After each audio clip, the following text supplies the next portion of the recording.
and welcome back to Irish American Magazine. My name is Tom Deignan.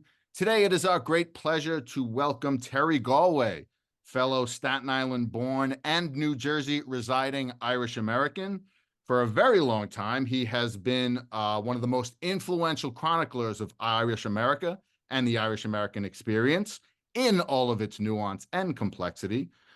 His books include arguably the most influential and authoritative take on Tammany Hall, Machine Made. Terry, I use this so much, I seem to have lost the cover, but there it is, Machine Made. He is also an American Irish Historical Society board member. We'll talk about that a little bit.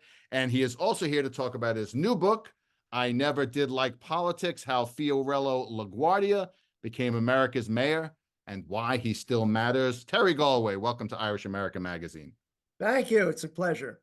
Terry, we know what's going on in politics these days. It's very toxic.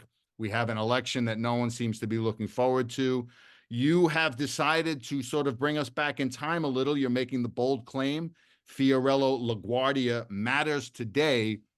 Who is Fiorello LaGuardia? And tell us why he matters a little bit. Well, Fiorello LaGuardia, for people who may know the name, they know that LaGuardia Airport is named after him, right? He was, most famously, he was mayor of New York from 1934 until 1945. He served 3 terms. What I had forgotten or didn't really know much about was that he was a very well-known congressman in the 1920s. 100 years ago, right now, Fiorello LaGuardia was on the floor of the House of Representatives fighting against immigration restrictions, which were passed exactly a year ago. This May is 100 years. The Johnson-Reed Act. Yes. So the National Origins Act is known by a couple of names, but basically the idea was to keep people like Fiorello LaGuardia out of the country. So he was doing that as a congressman. He was a World War I combat pilot. He was president of the Board of Aldermen, which we would now call the City Council. So he had a really long and interesting career. What was interesting is I got the title of the book from a letter he wrote to Secretary of War Henry Stinson during World War II, where he was agitating. He wanted to put on a uniform again. He wanted to get a brigadier generalship in World War II. Once the Allies moved into Italy, he thought he was qualified to be a brigadier general.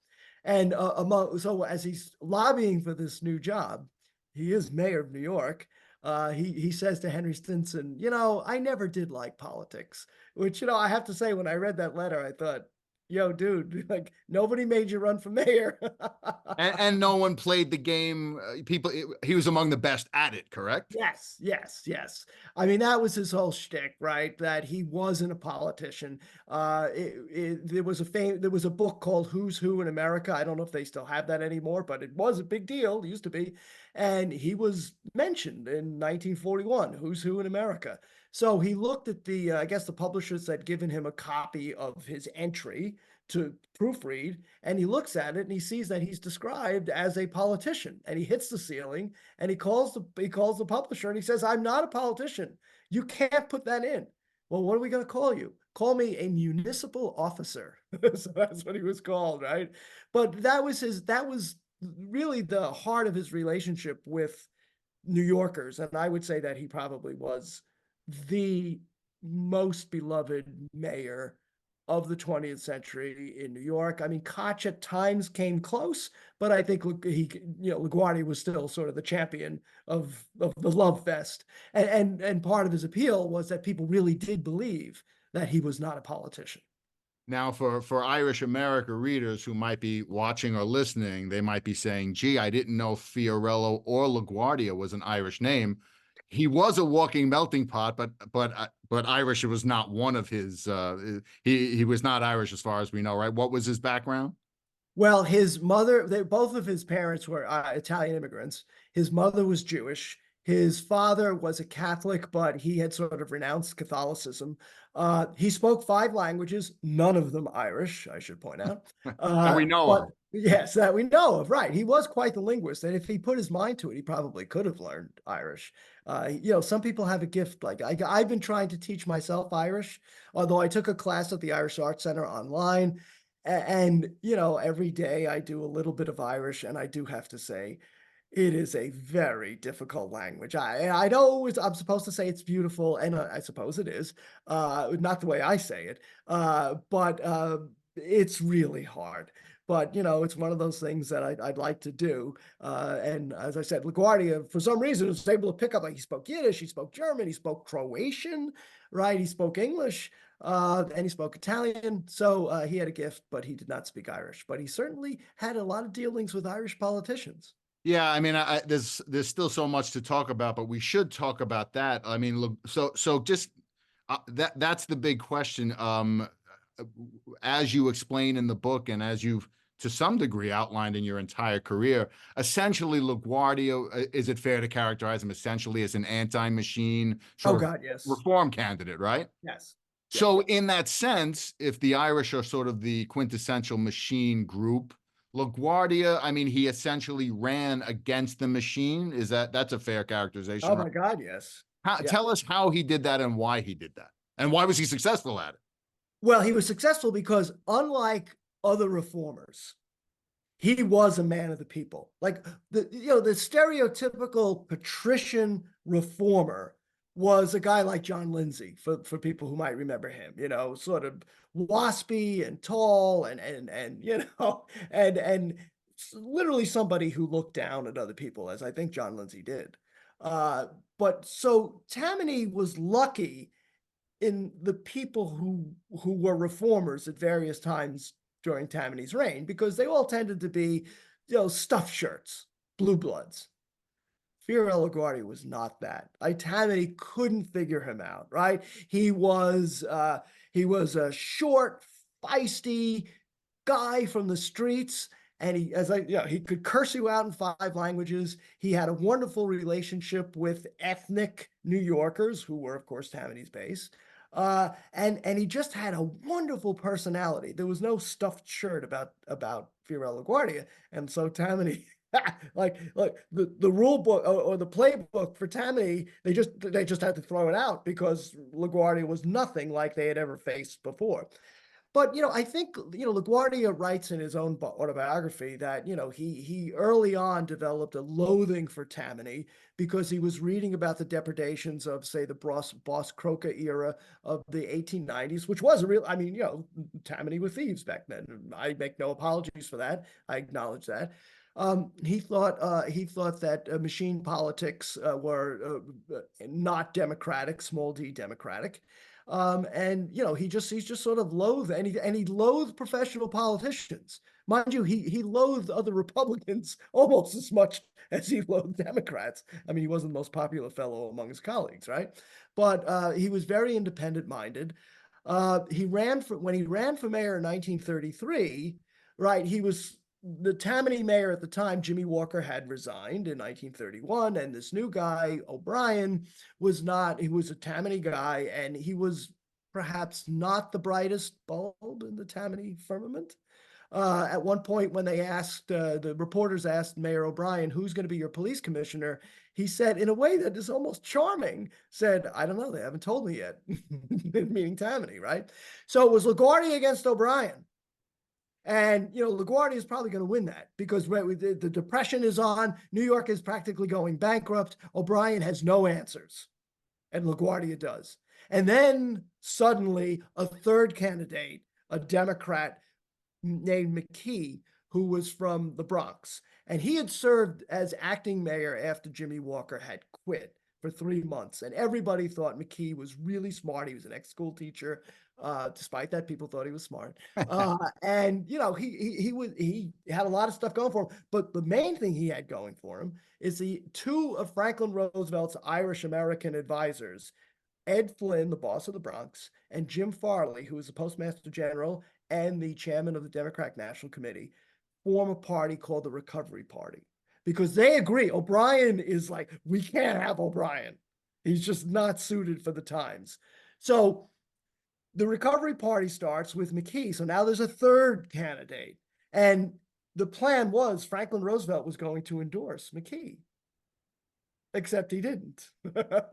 So now you've got two Democrats running against the Republican LaGuardia, and LaGuardia wins his first term with a mere 40% of the vote. So how did this happen? It was a fluke, right? I think LaGuardia would have beaten O'Brien head to head.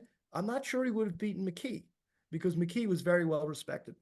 And so this sort of iconic person, this person you're saying that still matters to us today, kind of only wins because there's a sort of a split vote, so to speak. Yeah, he was totally lucky to win. Yeah. And again, another thing worth mentioning about LaGuardia, I mean, if you wrote this in a novel, the editor would strike it as just too obvious or too this or too that. He worked at Ellis Island, right? Yes, he did. Yes. What did he do there? He was a translator, as you might expect, and I think that's where he picked up some of his language skills as well. Though once he went to Ellis Island, he was actually hired to be the Croatian translator. Now, LaGuardia's family, as I mentioned, were immigrants, but they, like many Italians, moved back to Italy with Fiorello and Fiorello's sister. And Fiorello got a job with the U.S. Consular Service in Hungary as a translator and other things. But he decides that he's going to move back to New York. He tells his mother, I want to be somebody. So in 1900 or so, there and abouts, he moves back to New York and gets a job on Ellis Island as a translator. And he's a terrific translator. But what that meant was he was seeing migrants. He was seeing them. He was literally their voice. These people weren't abstractions to him. He was telling their stories in English, right? So I think he developed a real empathy for immigrants.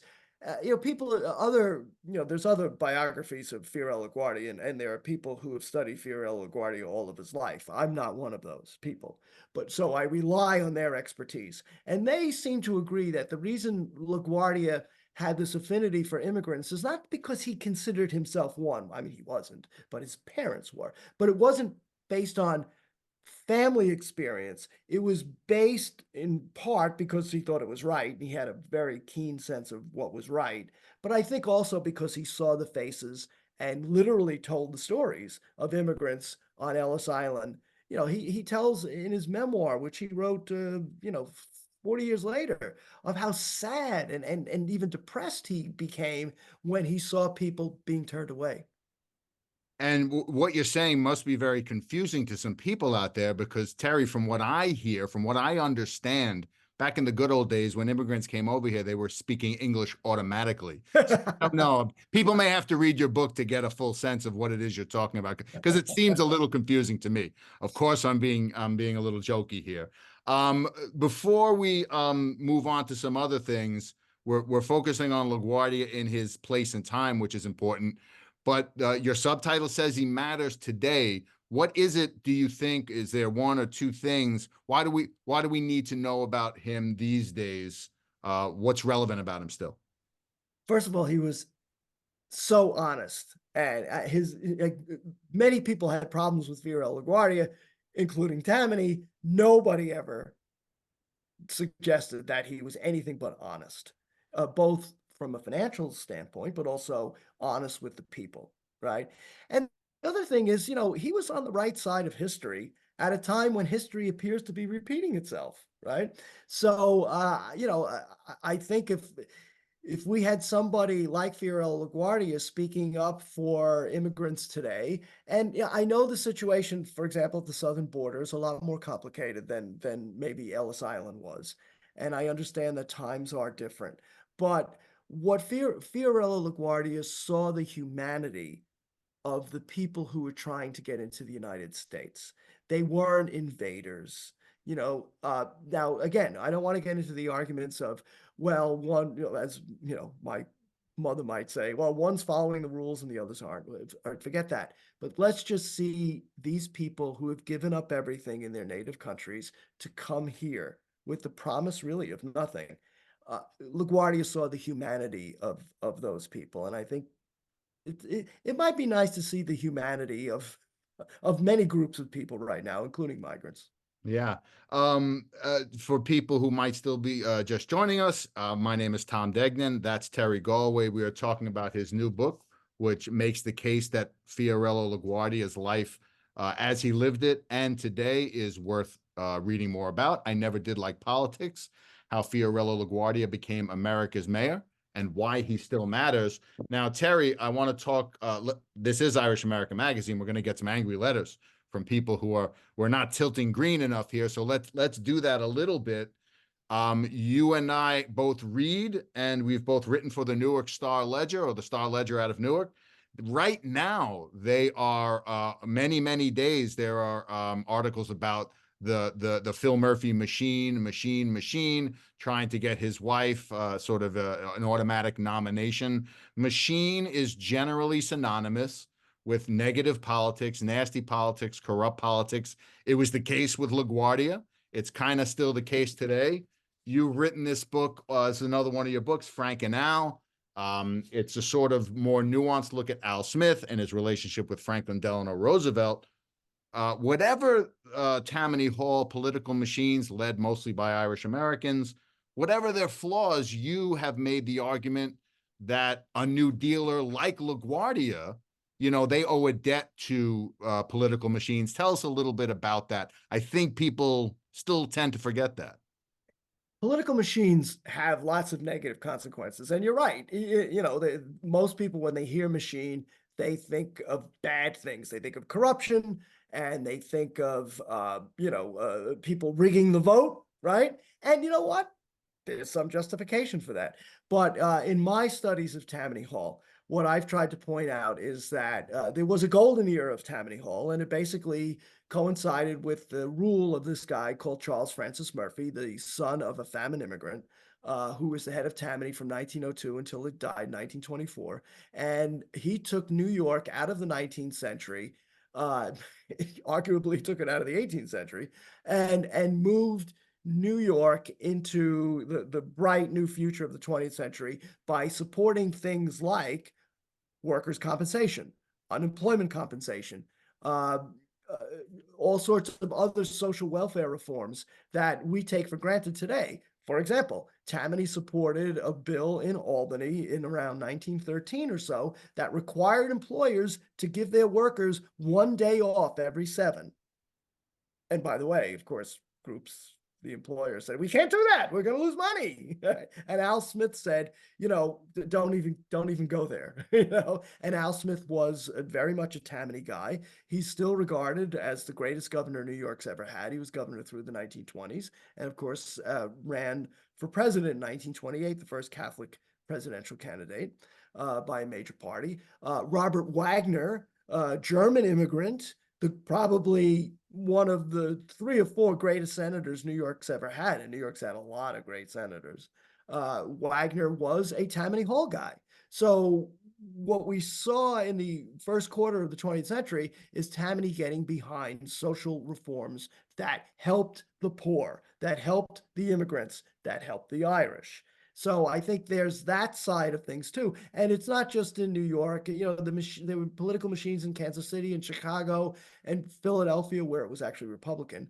But a lot of historians, I shouldn't say a lot, I wish there were a lot. Some historians, like myself, think that, were it not for political machines, urban political machines in the early 20th century, we wouldn't have or have gotten so quickly some of the things that we take for granted, like workers' comp and other social welfare measures, because there was no social welfare before these machines got them passed. And just to push this a little further, you mentioned earlier how LaGuardia was a reformer, but not the typical reformer, not the blue blood. One of the problems, and that Tammany often thanked the reformers, because one of the sort of streaks in these people who were stepping up and saying, I know the right way, I know how to treat people. These were sort of thinly and often not so thinly veiled bigots in their own way. They were Yes, often very critical of, we got to get these bums out because they're terrible. They don't like certain people. The reformers, they did not really hide their disdain for just different groups, correct? Right. I mean, that's part of the issue too. I mean, the anti-Catholicism of many of the reformers and anti-Semitism of many of the reformers is not even hidden. Now, not every reformer was like that, and certainly some reformers had the best of intentions. But the other thing that I make the argument in a couple of my books is that, okay, who got this stuff passed? By the way, right? Reformers didn't, because reformers also tended to be purists. We see that today on both sides of the aisle, right? With progressive Democrats who, if you don't take XYZ position, we don't, we're not going to support you. And the right wing of the conservative movement also would say the same thing, right? Like for example, right? If you dare to criticize Donald Trump and you're a Republican, you're going to be assailed, right? And if you don't have the right position on certain issues, Alexandria Ocasio-Cortez will criticize you on social media. So we have that today. Reformers who are purists. The Tammany wasn't. Tammany wasn't too worried about purity.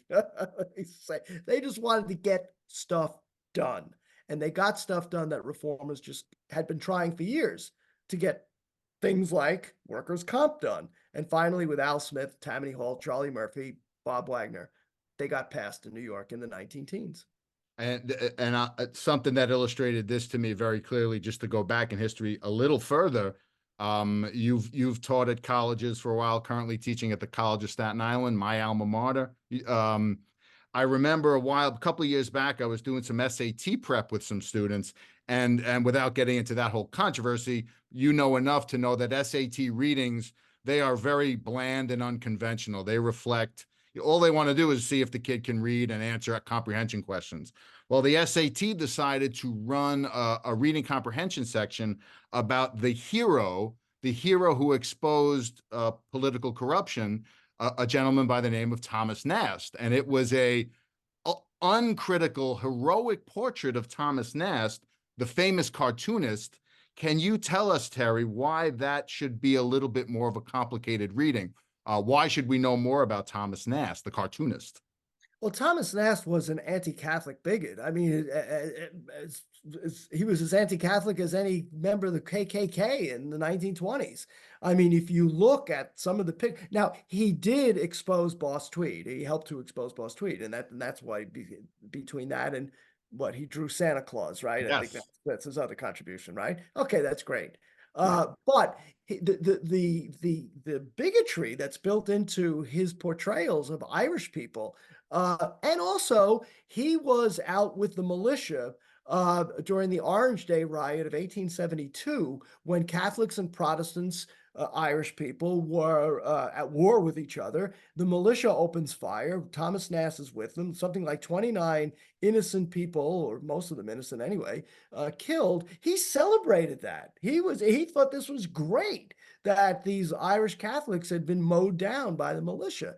So he actually is in some ways a reprehensible character. But as a historian these days, and particularly as a historian who, talks to students, I do try to be as nuanced as I can, right? Nowadays, a lot of young people, they know that George Washington was a slave owner.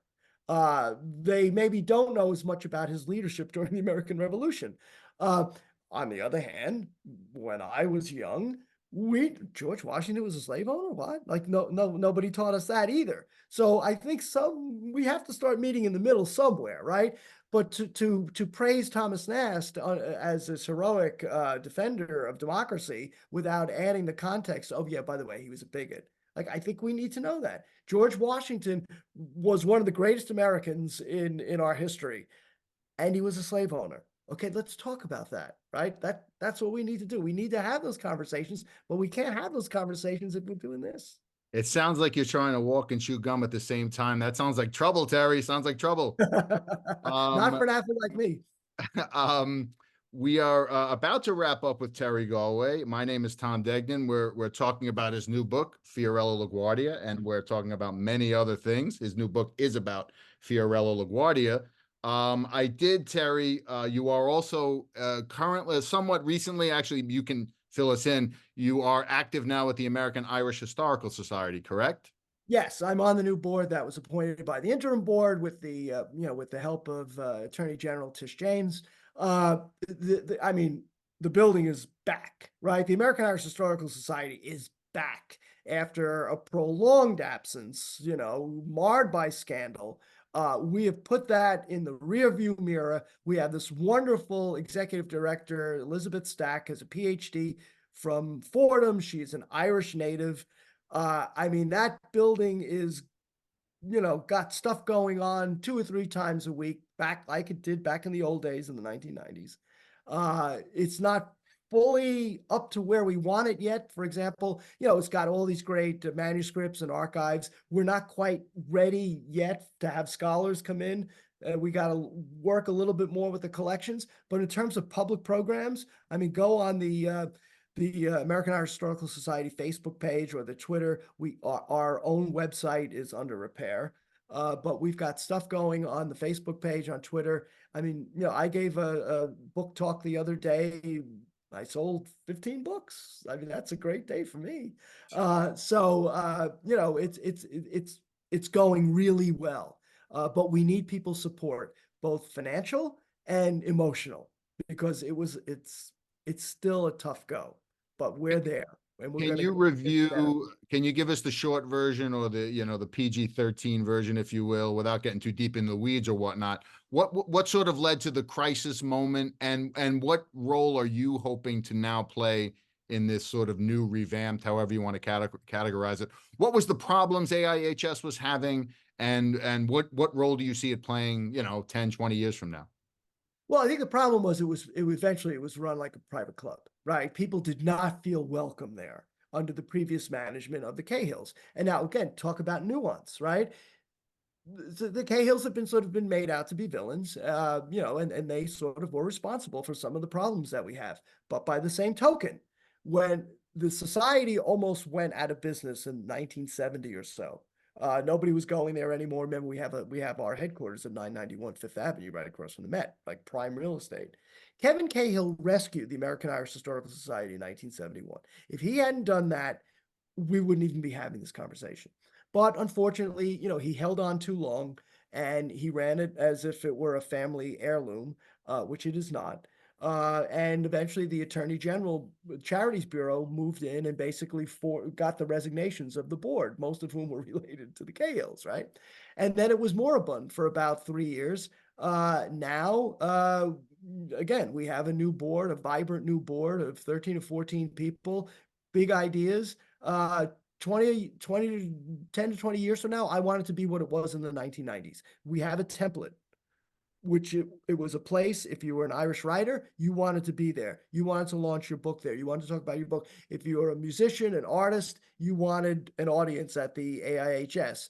And if you were a scholar, oh my goodness, we have these wonderful manuscripts that are preserved. So it will be a center for Irish and American Irish scholarship. And it's not even going to take 10 years. It's going to take just a few years. But we will be a premier place for Irish American culture for decades to come. And meaning it once, yeah. I mean, what I guess I meant going forward, that's the kind of stuff we're hoping to see there, right? Yeah. The foreseeable future is just a constant, ongoing dialogue and conversation about the Irish in America and the Irish in the world. Yeah, yeah, and that's the other thing too. We're gonna broaden our mission too to talk about the Irish in the world, right? I mean, that's our motto, that the world might know. It's not just that New York might know or America might know, it's that the world might know. So, and Elizabeth is young, she's energetic, and she sees this bigger perspective that goes beyond New York's boundaries. So it's an exciting time, but I'm not going to deny that it's also a challenging time. Yeah, the interesting, just related to literally everything we've been talking about, on the one hand, there is this renewed, passionate interest in history at the moment. There's an understanding right now of how important the past is, that the past doesn't just fritter away quickly. We all carry legacies with us. So on the one hand, that's the good news. On the other hand, people remain very selective about the stuff that's important. And, that seems to be where the culture war comes in right now. what is the stuff that needs the attention and what is not. And I guess that's what we're going to be arguing about for the foreseeable future as well. Sure, yeah. But what's wonderful about the society is that we are now far more welcoming than the society had been for most of the 21st century, and that'll only become more so. And let's have those discussions. Absolutely. Let's that beautiful building with that beautiful, gorgeous salon. Let's talk about this stuff rather than fight about the stuff. Yeah, and I think that's the one thing I do wish would permeate things more. It's okay to talk about it. Talking about stuff does not mean approving of stuff. I mean, No, it's kind of one of the things we've sort of lost. You hear about this theory and that theory, forgetting the fact that a theory is an idea, it's a concept, it's a proposal. Doesn't necessarily mean, hey, I 100% believe that, although it does for some people. Terry Golway, one more question for you as we wrap this up. sure. Just one more reminder, Terry's new book is about Fiorello LaGuardia and why he matters today. I'm going to put you on the spot here, unfortunately. Didn't give you a heads up for this. Okay. But thinking about LaGuardia, is there a figure or two in the current political landscape that reminds you of him a little bit, or in recent times?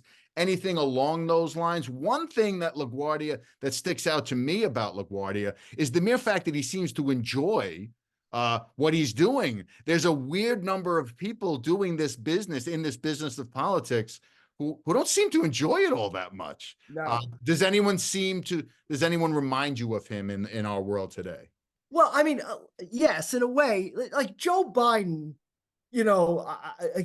look, he's old, and we know that, right? But Joe Biden had that sort of when he was younger, had that enthusiasm for politics, and of course, LaGuardia would object to that. No, it's not politics I was enthused about, but okay, right.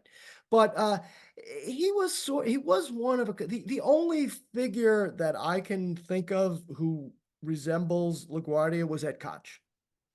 Koch had that ebullient personality. Koch clearly loved being mayor. That's the other thing too, right? These people love their jobs. Like LaGuardia could complain that, oh, I'm not a politician, but he loved being mayor. Ed Koch loved being mayor. But my goodness, we can go down the list of mayors and governors of New York recently, or in New Jersey, where you think, oh my goodness, these people think of it's like a burden to them. Like, come on, you tell a joke. Be more LaGuardia. That's what I would tell most politicians. Be more LaGuardia and less looking at your job as a burden or as a service. I mean, it is a service, but enjoy it. To be, and as I said, Koch was like that a lot. And I'm too much of a parochial New York, New Jersey person. I'm sure there's somebody up in Boston or some other place who sort of encapsulate that LaGuardia personality. But I mean, right, Bill de Blasio? I mean, no, no. Adams has that for moments, but there's other things going on with him that Right. I see Adams as more of a Jimmy Walker character, you which know, encompasses a lot of things. that is a complisult. I believe we call that a complisult. Compliment and an insult. Terry Galway, thank you so much. What is enjoyable about this book is that enthusiasm that LaGuardia has comes through in the book, and it's just refreshing to read.